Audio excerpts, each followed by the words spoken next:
मी advocate Ravindra मोडघरे, प्रजासत्ताक शिक्षक कर्मचारी संघ चंद्रपूरचा जिल्हाध्यक्ष तथा बहुजन युवा कृती समिती चंद्रपूरचा मुख्य मार्गदर्शक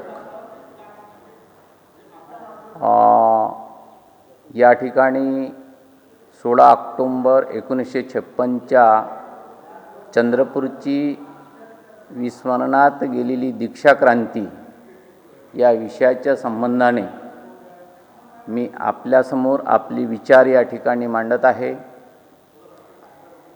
मित्रांनो, डॉक्टर बाबासाहेब आंबेडकर म्हणजे या जगातील कोहिनूर हिरा।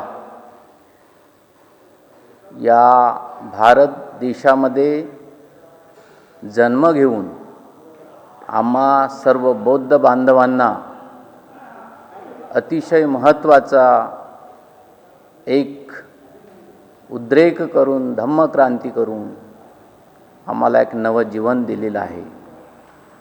आणि म्हणून या नवजीवनासाठी एक ऋण फेडण्यासाठी एक भारतीय बौद्ध म्हणून आपली जी भूमिका आहे ती भूमिका आपल्यासमोर मी मांडत आहे। मित्रांनो, डॉक्टर बाबासाहेब आंबेडकरांनी 14 ऑक्टोंबर 1956ला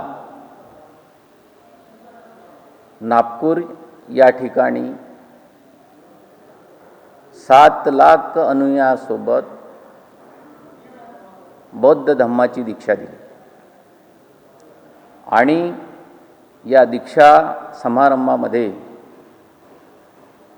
बाबासाहेबांची तब्येत ठीक नसताना सुद्धा हा भव्य मोठा असा जगातील ऐतिहासिक दीक्षा समारंभ त्या नागपूर या नागभूमी या ठिकाणी आयोजित करण्यात आला।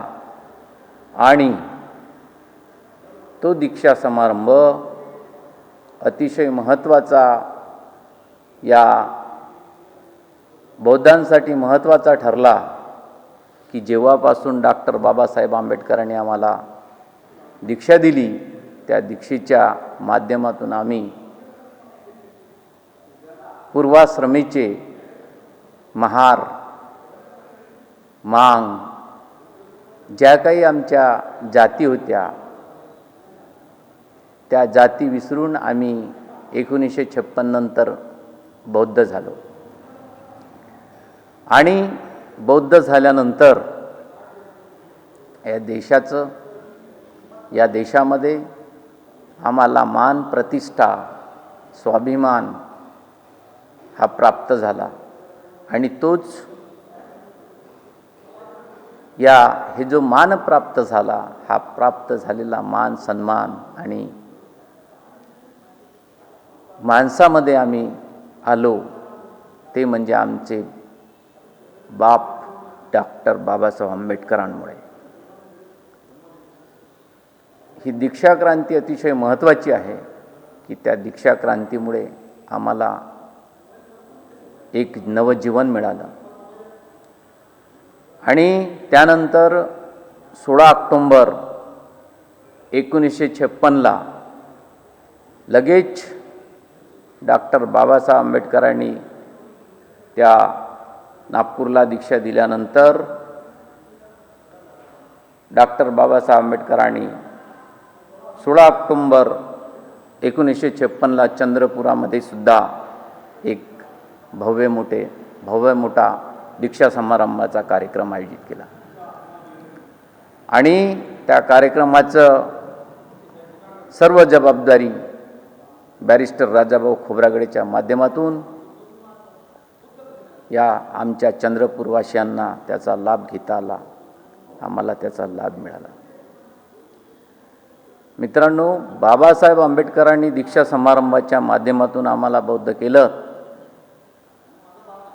परंतु बाबासाहेबांची इच्छा होती की हा भारत मी बौद्धमय करीन आणि त्यांचं या दीक्षा समारंभाच्या माध्यमातून ही धम्मक्रांती, ही दीक्षा क्रांती अतिशय महत्त्वाचा त्यांच्या मनामध्ये विचार होता.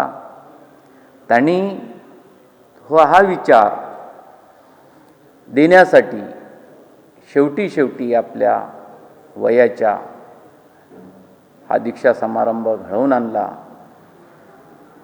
येवले येथे त्यांनी ती दीक्षा समारंभाची घोषणा केली आणि त्यानंतर हे दोनही दीक्षा समारंभ या महाराष्ट्रामध्ये, नागपूरनंतर चंद्रपूरमध्ये घडवून आणला.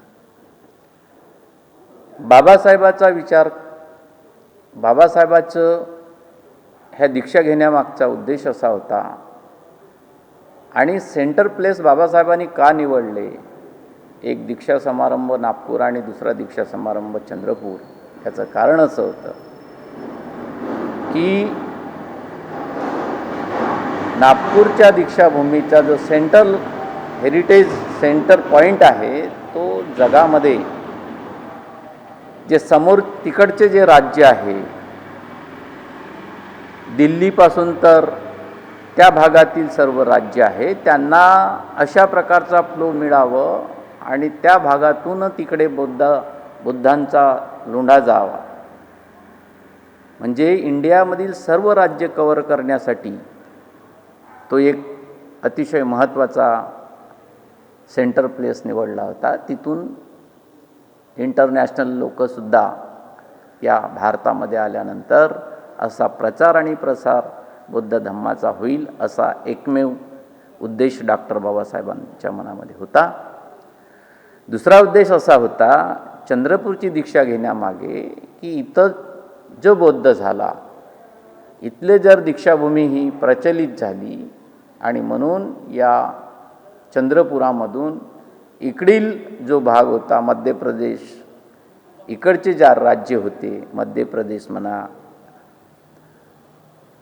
आंध्र प्रदेश म्हणा, या इतर भागांमधील दक्षिणेकडील भागामधील सर्व राज्यांना इथं चंद्रपूरला येता येईल आणि इथं ती दीक्षा सोहळ्याच्या समारंभामध्ये दीक्षा घेतल्यानंतर पुन्हा बौद्ध धम्म कसा वाढेल आणि बौद्ध धम्म कसा या प्रसंगाने जर वाढला तर इकडचा एरिया कॅप्चर होईल.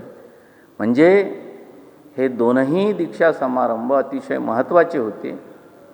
कारण असं की या दोन्ही दीक्षा समारंभामध्ये पूर्ण भारत कॅप्चर करण्याची बाबासाहेबांची इच्छा होती आणि त्या माध्यमातून हे दोनही दीक्षा समारंभ अतिशय महत्त्वाचे आहेत. मित्रांनो, या दीक्षा देत असताना बाबासाहेबांनी दोनही दीक्षाभूमीवर, चंद्रपूरच्या दीक्षाभूमीवर आणि नागपूरच्या दीक्षाभूमीवर सुद्धा 22 प्रतिज्ञा ह्या पालन करून लोकांना दिल्या, जेणेकरून या 22 प्रतिज्ञेचं पालन सर्व बौद्ध बांधव करतील आणि आपल्या जीवनामध्ये क्रांती घडवून आणतील, आपल्या जीवनामध्ये बदल घडवून आणतील, ही बाबासाहेबाची इच्छा होती. आणि तेव्हाच हा देश बौद्धमय होईल, ही खरी इच्छा बाबासाहेबाची होती. परंतु काय झालं की बाबासाहेब आंबेडकर 6 डिसेंबर 1956ला त्यांचं महापरिनिर्वाण झाल्यानंतर या दोनही दीक्षाभूमीचा, नागपूरच्या दीक्षाभूमीचा तर विकास काही प्रमाणात झालेला आहे, परंतु चंद्रपूरची जी दीक्षाभूमी आहे त्या दीक्षाभूमीमध्ये मला असं वाटते की चंद्रपूरची दीक्षाभूमी विस्मरणात गेलेली दीक्षा क्रांती असं म्हणण्याचा ओघ का बरं येण्याचा प्रसंग येऊ शकतो. कारण असं की नागपूरच्या दीक्षाभूमीच्या संबंधानं चंद्रपूरच्या दीक्षाभूमीचा पाहिजे तेवढा विकास झालेला नाही. याचं कारण असं की इथं प्रस्थापित असणारे ज्या काही कमिट्या आहेत, ज्या काही संस्था आहेत, त्या प्रॉपर वेनी काम करत नसावं, या करतात परंतु त्यांचं आउटपुट व्यवस्थित दिसत नसावं. आणि हे जे चंद्रपूरची दीक्षाभूमी आहे त्या दीक्षाभूमीवर जेव्हा म्हणतात की बाबासाहेबांनी जेव्हा दीक्षा घेतली तर त्या ठिकाणी कमीत कमी 12 एकर जमीन त्या दीक्षाभूमीच्या परिसरात अशी खुली होती. आणि आजची परिस्थिती जर बघितली तर त्या दीक्षाभूमीचं विद्रुपीकरण झाल्यासारखं मला असं वाटते. कारण असं की त्याच्या दीक्षाभूमीच्या गेटच्या समोर उड्डाणपूल बनवण्यात आलेला आहे आणि त्या उड्डाणपुलाच्या जाणून बुजून तो उड्डाणपूल बनवण्यात आलेला आहे असं मला वैयक्तिकरित्या वाटते. कारण ज्या बाबासाहेबाचे पदस्पर्श या चंद्रपूर या ठिकाणी झाले आणि तेवढा मोठा प्लॉट असताना, तेवढी मोठी जागा असताना आज जर दीक्षाभूमीचं चित्र बघितलं तर ते चित्र असं आहे की तिथं दरवर्षी लाखो लोक येतात. ते कशासाठी येतात की दीक्षाभूमीची आहे ती ऊर्जाभूमी आहे आणि त्या ऊर्जाभूमीमधून बाबासाहेबाचे त्या ठिकाणी पदस्पर्श झालं होतं आणि ती माती आपल्या डोक्याला लावून आम्हालासुद्धा बाबासाहेबाची ऊर्जा मिळावी आणि बाबासाहेबाचे ज्या ठिकाणी बाबासाहेबांनी दीक्षा दिली होती ती भूमीला आमचे बौद्ध लोक आम्हीसुद्धा दरवर्षी या दीक्षाभूमीला येतो आणि ती डोक्याला माती लावून तिथलं त्या अस्थी कलशचं दर्शन घेऊन आम्ही आपल्या गावाला, आपल्या घरी पोहोचतो. हा फार मोठा महत्त्वाचा प्रश्न आहे आणि दीक्षाभूमीचा विकास करण्यासाठी हे विस्मरणात जाऊ नये, केलेली दीक्षा क्रांती विस्मरणात जाऊ नये याच्यासाठी आपण काय केलं पाहिजे? काय केलं सरकारने? ज्या ठिकाणी बाबासाहेब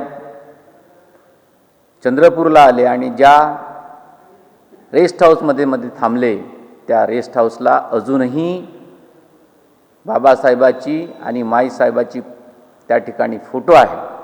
VIP जो रेस्ट हाऊस आहे त्या ठिकाणी फोटो आहे आणि बाबासाहेब त्यावेळेस बाबासाहेबाची तब्येत ठीक नसतानासुद्धा त्या बाबासाहेबाला रेस्ट हाऊसमध्ये थांबवण्यात आलं आणि बाबासाहेब जेव्हा राजाभाऊ खोब्रागडे यांची भेट घेण्यासाठी खूप मोठे आतुर होते आणि बाबासाहेबांना असं म्हणण्यात आलं होतं की राजाभाऊ खोब्रागडेच्या घरी आपण गेलं पाहिजे.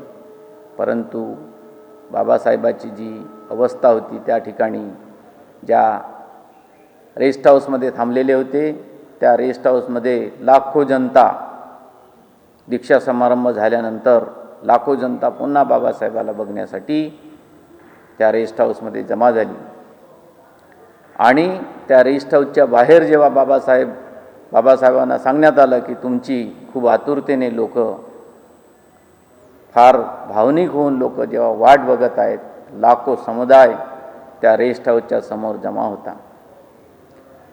का जमा होता की बाबासाहेबांना आम्ही डोळाभर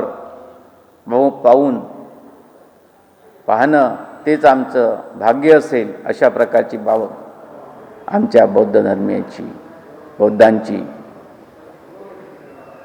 इच्छा होती आणि म्हणून त्या ठिकाणी त्या रेस्ट हाऊसच्या समोर जेव्हा बाबासाहेब रेस्ट हाऊसच्या रूममधून सांगण्यात आलं की बाबा तुम्हाला जनता आतुरतेने वाट बघत आहे तुम्हाला डोळे भरून बघण्यासाठी, तेव्हा बाबासाहेब तिथून त्या गेटच्या रेस्ट हाऊसच्या समोर त्या गॅलरीमधून निघाले आणि त्यांना एक सूचना केली, एक आवाहन केलं. बाबासाहेब बोलले, बंधूंनो, मी आपल्या या चंद्रपूरकरांच्या इच्छेनुसार आणि बॅरिस्टर राजाभाऊ खोब्रागडे यांच्या इच्छेनुसार या ठिकाणी आपणाला मार्गदर्शन करण्यासाठी या दीक्षा समारंभासाठी आलो, परंतु मी तब्येतीच्या कारणामुळे, तब्येत माझी अस्वस्थ असल्यामुळे मी आपल्यासमोर जास्त वेळ काही थांबू शकत नाही आणि म्हणून मी त्या ठिकाणी तुम्हाला एक सूचना करतो की या दीक्षाभूमीचा विकास आणि या दीक्षाभूमीमध्ये ही ऊर्जा आपण घेऊन जावं. दीक्षाभूमीमधून एक धर्मांतर झालेलं आहे आणि सर्वांना दरेकाला दीक्षा द्यावी एवढं मी बोलतो. आणि जेव्हा बाबासाहेब हे लोकांना संबोधित करत होते त्यावेळेस मात्र बाबासाहेबाच्या डोळ्यामधून अश्रू सुरू झाले होते. कारण बाबासाहेब म्हणाले की कदाचित तुम्ही पुन्हा चंद्रपूरला माझं येणं होईल की नाही हे मला सांगता येणार नाही. आणि म्हणून त्यावेळेस जेव्हा बाबासाहेबाच्या डोळ्यातून हे तोंडातून असे शब्द उच्चारले तेव्हा संपूर्ण जनता ते घाईभरून असं रडू लागली.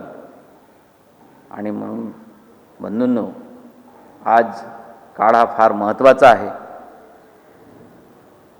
आता प्रत्येकाची एक जबाबदारी झालेली आहे की आपणाला या दीक्षा समारंभाच्या माध्यमातून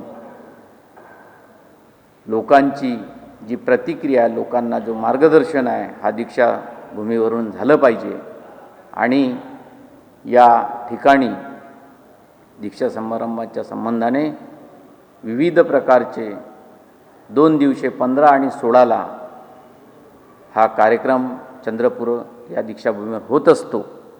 आणि त्या कार्यक्रमामध्ये लाखो जनता येऊन दर्शन, एक बौद्ध धम्माचं, बाबासाहेबाचं एक त्या ठिकाणी पदस्पर्शन,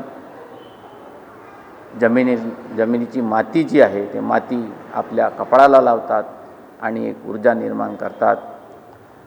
त्या ठिकाणी लाखो असे भरपूर असे पुस्तकांचे स्टॉल असतात, मूर्त्यांचे स्टॉल असतात. त्या माध्यमातून पुस्तकं, प्रत्येक व्यक्ती हा पुस्तक घेऊन जात असतो आपलं ज्ञान वाढवण्यासाठी, आपलं काम करण्यासाठी आणि बुद्धाचे विचार पेरण्यासाठी. या बुद्धाच्या विचाराचं जो बुद्ध धम्म दिला बाबासाहेबांनी, त्या बुद्ध धम्माचा प्रचार आणि प्रसार करण्याची जबाबदारी ही आता आपल्यावर आलेली आहे. आणि म्हणून प्रत्येकानं बाबासाहेब व्हॉल्यूम नंबर 18 म्हणतात,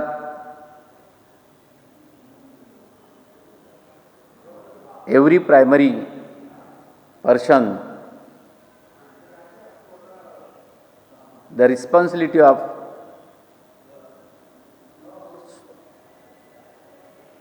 to serve and guide the society, but if it forget, it would be drawn the society. इसका मतलब ये है कि ये हर एक एजुकेटेड पर्सन की जवाबदारी है कि उन्होंने समाज के सब लोगों को उनको प्रोटेक्ट करना चाहिए और उनको गाइड करना चाहिए. और ये अगर एवरी एजुकेटेड पर्सन भूल जाता है, इट फॉरगेट हो जाता है, तो वो समाज का पतन हो जाता है, ऐसे बाबा साहब कहते हैं. तो ये जवाबदारी हमारे ऊपर आई है कि समाज को प्रोटेक्ट करना, समाज को गाइड करना, तब जाके समाज के अंदर एक पॉसिबिलिटी, एक अच्छी बात आएंगी और सब समाज के लोग यहाँ आकर उनका डेवलप होगा, वो अच्छा काम करेंगे. तो साथियों, अभी का जो सिस्टम चल रहा है कि बौद्ध धम्म में बुद्धिस्ट जो हम लोग हैं, उन्होंने ये कार्य करना बहुत ज़रूरी हो गया है। और हमारा जो पॉलिटिकल या कल्चरल सिस्टम है वो भी बढ़ाना चाहिए। अभी फ़िलहाल अगर ये कंट्री में या महाराष्ट्र में देखा जाए तो हमारी पॉलिटिकल सिस्टम जो है वो बहुत लूज हो गई है। क्यों?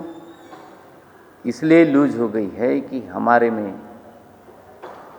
एकता नहीं है, और जो जहाँ जहाँ प्रोग्राम हो जाते हैं वहाँ सभी जगह यही कहा जाता है कि समाज पूरा इकट्ठा हो जाए।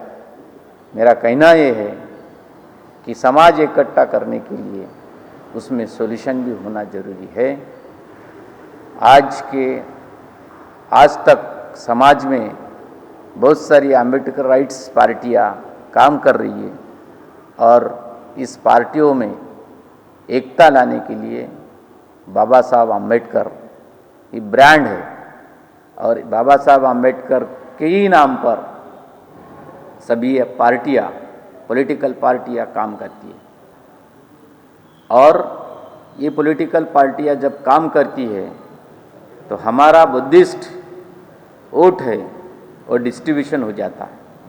कहना ये है कि ये वोट डिस्ट्रीब्यूशन न हो जाए, इसलिए हम लोगों को काम करना होगा और एक ही साथ में इकट्ठा आके ये काम करके पॉलिटिकल पावर भी बढ़ाना होगा। सभी पार्टियों को एक करना होगा, और पार्टियों को एक करने के बाद हमारा पॉलिटिकल पावर भी बढ़ जाएगा। तो ये काम करने के लिए यहाँ पर जो दीक्षा भूमि पर जो बौद्ध लोग यहाँ पर आते हैं, उनका ये भी दायित्व है कि हमें प्रोग्रेस करने के लिए सभी का प्रोग्रेस होने के लिए, ये प्रोटेक्ट करने के लिए ये पार्टियों को भी इकट्ठा लाके हमें एक अच्छा पॉलिटिकल में पावर दिखाना होगा। तो हर साल के तरह चंद्रपुर में इस साल भी 15 और 16 अक्टूबर को कार्यक्रम का आयोजन किया है। उसमें कार्यक्रम में हमारा कहना ये था कि वो जो धम्मपीठ है, धम्म दीक्षा सोड़ा है 16 और 15 का, उसमें से नॉन पॉलिटिकल लोग को बुलाया जाए और नॉन पॉलिटिकल लोग अम्बेडकरी आंदोलन में काम करने वाले लोगों को यहाँ पर बुलाया जाए और उनसे धम्म का और भिक्षु संघ को बुलाया जाए और 2 दिन का धम्म प्रवचन वहाँ पर धम्म दीक्षांत हो जाए। ये भी हमारी मांग थी, और हम लोग भी जाके वहाँ पर जो घोटेकर साहब है दीक्षा भूमि के जो कमेटी, उनसे मिले और उनसे रिक्वेस्ट किए, तो उन्होंने भी बोले कि वहाँ पर ऐसी सुविधा हो जाएगी। साथियों, चंद्रपुर का दीक्षा समारंभ होने के बाद चंद्रपुर में लोगों को ये दीक्षा भूमि पे आने के लिए जो भी सुविधाएं है वो प्रशासन के माध्यम से होती ही रहती है, लेकिन इसका विकास जैसा चाहिए वैसा हुआ नहीं। इसलिए इस माध्यम से, इस चैनल के माध्यम से भी मेरा कहना है कि ये विकास के लिए, ये चंद्रपुर का दीक्षा भूमि का विकास होने के लिए, विकास करने के लिए ये न्यूज़ से भी कुछ प्रशासन को पता चले, और ना हो सके तो कि चंद्रपुर की दीक्षा भूमि नाही तो विस्मरणात गेलेली दीक्षा क्रांती असं झालं नाही पाहिजे, याच्यासाठी सुद्धा आपण सर्वांनी दक्षता घेतली पाहिजे आणि बाबासाहेबांचे जे स्वप्न होते की भारत बौद्धमय करीन, तर भारत बौद्धमय करण्याच्या मागे चंद्रपूरला दिलेली जी दीक्षा आहे, हा जो परिसर आहे चंद्रपूरचा, या परिसराच्या जो दक्षिणेकडील भाग आहे, ह्या सर्व या भागाच्या माध्यमातून इथले त्या राज्यातील लोक या चंद्रपूरला यावं अशी बाबासाहेबांची इच्छा होती आणि म्हणून हा प्लेस निवडलेला होता. मित्रांनो, आणि ज्या ठिकाणी बाबासाहेब माईसाहेब त्या ठिकाणी थांबलेल्या होत्या, ज्या रेस्ट हाऊसला, त्या रेस्ट हाऊसला सुद्धा आमचं प्रशासनाच्या माध्यमातून अशी मागणी केलेली आहे की तो rest house VIP guest house जो आहे तो VIP गेस्ट हाऊस डिस्मेंटल करू, त्या ठिकाणी बाबासाहेबांचं असं मोठं स्मारक, वर्ल्ड हेरिटेज स्मारक या ठिकाणी बांधण्यात यावं अशी मागणीसुद्धा आम्ही आमच्या संघटनेच्या वतीने माध्यमातून आम्ही प्रशासनाला केलेली आहे. आणि म्हणून हा दीक्षा समारंभ विस्मरणात जाऊ नये याच्यासाठी प्रत्येक बौद्ध बांधवांनी, प्रत्येक धर्मांतरित बौद्धांनी याची काळजी घेतली पाहिजे आणि बाबासाहेबांना जो अपेक्षित असणारं भारत बौद्धमय करीन अशा प्रकारचं जे स्टेटमेंट होतं त्याचासुद्धा प्रचार आणि प्रसार करण्यासाठी आपण तयार राहिलं पाहिजे. या ठिकाणी एवढंच मी या माध्यमातून आपणाला सांगू इच्छितो की ही दीक्षाभूमीची जपन आपणाला करण्यासाठी बौद्ध बांधवांना सुद्धा समोर यायचं आहे. आणि म्हणून आजच्या प्रसंगी 69व्या धम्मचक्र अनुवर्तन दिनाच्या सर्व या ठिकाणी आलेल्या बांधवांना हार्दिक शुभेच्छा देतो आणि या ठिकाणी इथंच थांबतो. धन्यवाद. जय भीम, जय बुद्ध, जय शिव संविधान, नमो बुद्धाय.